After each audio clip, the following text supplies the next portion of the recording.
নমস্কাৰ। মই 26 তাৰিখে 26 এপ্ৰিল 2025 চনৰ 26 তাৰিখৰ দিনা এটা ভুল বাক্য ক'লোঁ। তাৰ বাবে ক্ষমা খুজিবৰ কাৰণে মই এই ভিডিঅ'টো বনাইছোঁ। 26 এপ্ৰিলৰ দিনৰ ভাগত আজি মই লখিমপুৰ জিলাৰ বিভিন্ন অঞ্চলত যেতিয়া পঞ্চায়ত নিৰ্বাচনৰ কেম্পেইন কৰি ঘূৰি ফুৰিছিলোঁ, তেতিয়া মই এটা বাক্য ক'লোঁ, যিটো বাক্যই এতিয়া মোক বৰ অস্বস্তিত পেলাইছে। সেইকাৰণে সেই বাক্যটো উঠাই ল'বৰ কাৰণে আৰু মোৰ ভুলটো স্বীকাৰ কৰিবৰ কাৰণে মই এই ভিডিঅ'টো বনালোঁ। এতিয়া ৰাতি 1:20 হৈছে, 1:20 গৈছে। 26 তাৰিখ ৰাতি বুলিও ক'ব পাৰে বা 27 তাৰিখ পুৱা বুলি আপুনি ক'ব পাৰে। মই এইমাত্ৰ নিৰ্বাচনৰ কাম কাজ সামৰি লখিমপুৰত প্ৰচাৰ কাৰ্য সামৰি থকা ঠাই আহি পাইছোঁহি। এই মুহূৰ্তত মই ক'ব খুজিছোঁ যে আজি দিনৰ ভাগত মই কৈছিলোঁ যে বিজেপিক ভোট দিয়া মুছলমানসকল কাফেৰ। যিসকল মুছলমানে বিজেপিক ভোট দিয়ে সেইসকল নৰকত যাব। মই এনেকুৱা ধৰণৰ বাক্য এটা কৈছিলোঁ। এই বাক্যটো মোৰ ভুল আছিলে। এতিয়া মোৰ সকলো বন্ধু মহল আৰু মোৰ দলীয় সতীৰ্থসকলে মোক এনে এটা বাক্য কোৱাৰ কাৰণে সমালোচনা কৰিছে। কৈছে যে মোৰ নিচিনা এজন যুক্তিবাদী আৰু প্ৰগতিশীল মানুহে এনেকুৱা এটা তৰল, এনেকুৱা এটা ধৰ্মীয় চেণ্টিমেণ্ট থকা, এনেকুৱা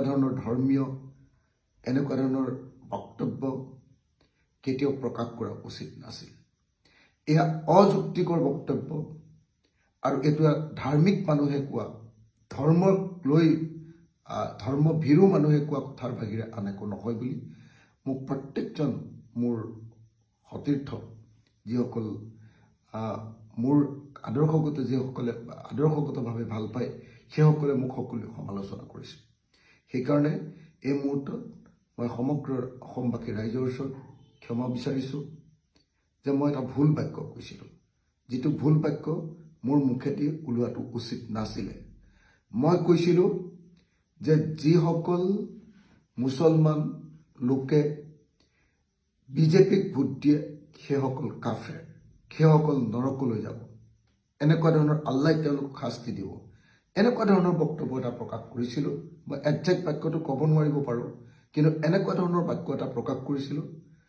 আচলতে গোটেই দিন ৰাত যোৱা কিছুদিন ধৰি একেৰাহে প্ৰচাৰ চলাই থকাৰ কাৰণে মই যথেষ্ট এনেকুৱা ধৰণৰ প্ৰত্যেক দিনাই 20খন-25খন মিটিঙত এনেকৈ ভাষণ দি থকাৰ কাৰণে আকস্মিকভাৱে চিন্তা নকৰাকৈ এনেকুৱা ভুল বাক্য এটা কৈ পেলালোঁ।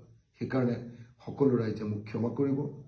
আৰু মোৰ সতীৰ্থ যিসকল বন্ধু, দলৰ যিসকল সতীৰ্থ, যিসকলে এই বাক্যটো কোৱাৰ কাৰণে মোক বেয়া পাইছে, মই অযুক্তিকৰ কথা কৈছোঁ বুলি কৈছে, মই ধৰ্মীয় চিন্তাৰ কথা কৈছোঁ বুলি কৈছে, মই প্ৰগতিশীল চিন্তাৰ পৰা আঁতৰি গৈছোঁ বুলি যিসকলে কৈছে, মই তেখেতসকলৰ ওচৰতো ক'ব খুজিছোঁ যে মই নিস্বাৰ্থভাৱে ক্ষমা প্ৰাৰ্থনা বিচাৰিছোঁ। মোৰ ভুল হৈছে, মই এনেকুৱা বাক্য কোৱা উচিত নাছিলে। মই ভৱিষ্যতে এনেকুৱা বাক্য নকওঁ। গতিকে সকলো পক্ষকে, সকলো ৰাইজকে মোৰ এনেকুৱা ভুল বাক্যৰ কাৰণে ক্ষমা বিচাৰিছোঁ আৰু মোক ক্ষমা কৰি দিবৰ কাৰণে আপোনালোকক আহ্বান জনাইছোঁ। ধন্যবাদ। জয় অসম।